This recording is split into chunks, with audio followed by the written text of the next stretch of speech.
পহেলা বৈশাখের উৎসবের রঙে এখন মলিন রাজধানী ঢাকা। ঢাকা বিশ্ববিদ্যালয়ে, চারুকলা, রমনা বটমূল কিংবা রাজধানীর ব্যস্ততম এলাকা সবখানেই এখন ময়লা আবর্জনার ছড়াছড়ি।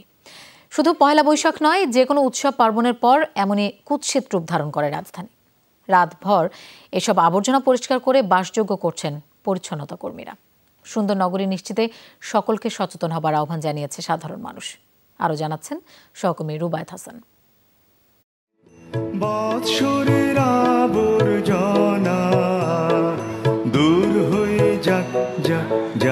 কবিগুরু মনের আবর্জনার সঙ্গে চারপাশের ময়লাও দূর করার আহ্বান জানিয়েছেন, কিন্তু আমরা তার গান অন্তরে কতটা ধারণ করেছি তা এই ছবিতেই স্পষ্ট। টিএসসি থেকে রমনা, এমনকি আশপাশের পথগুলোতেও আবর্জনার ছড়াছড়ি। রবিবার দিনভর ঢাকা বিশ্ববিদ্যালয়ে, চারুকলা, রমনার ছায়াতলে উৎসবে মাতে রাজধানীবাসী।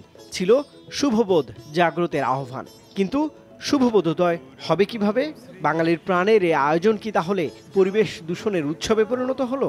আমরা চাই কি যে দেশের অন্য সবাই আইন মানুক, শুধু আমি ছাড়া। আমি আইন মানব না, আর সবাই আইন মানুক। আইনটা সবার ক্ষেত্রে অ্যাপ্লিকেবল হোক, আমার ক্ষেত্রে না হোক। একেবারেই অদূরদর্শী আমরা, যার কারণে আমাদের এই যে নিজেরা নিজেদের চারপাশকে নোংরা করছি। মানুষের বিবেক বোধ তো লোপ পেয়ে গেছে। নির্দিষ্ট ডাস্টবিনে আছে, ডাস্টবিনে ফেলাচ্ছে না। রাজধানীর যেখানেই মানুষের আনাগোনা ছিল, সবখানের চিত্রই প্রায় একই রকম। জাতীয় সংসদ ভবন কিংবা সবুজ ঘেরা ধানমন্ডি লেক, পুরোটাই যেন ময়লার ভাগাড়ে পরিণত হয়েছে।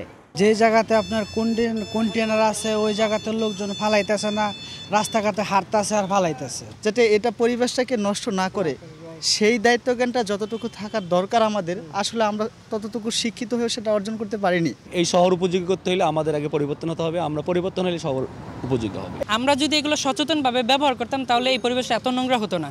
যে এখন যে অবস্থার মধ্যে আছে, এটা কোনোভাবেই কাম্য ছিল না। যারা অসচেতনভাবে নোংরা করেছেন চারপাশ, নতুন আলোর সকালে তাদেরই এই ময়লা মারিয়েই যেতে হবে স্কুল, কলেজ কিংবা অফিস আদালতে। তাই তো তাদের জন্যই রাতের আঁধারে অক্লান্ত পরিশ্রম পরিচ্ছন্নতা কর্মীদের। তারাই বলে সচেতন থাকতে, আবার তারাই সচেতন না। এটা আর আমরা কি বলবো, কষ্ট হয় আমাদের। আবর্জনার স্তূপে ঢাকা পড়েছে উৎসবের রং, স্পষ্ট হয়ে উঠেছে আমাদের ভেতরের কদর্যতা। শুধু উৎসব আনন্দে মন রাঙালেই হবে না, রাঙাতে হবে চারপাশও। রুবায়েত হাসান, যমুনা নিউজ, ঢাকা।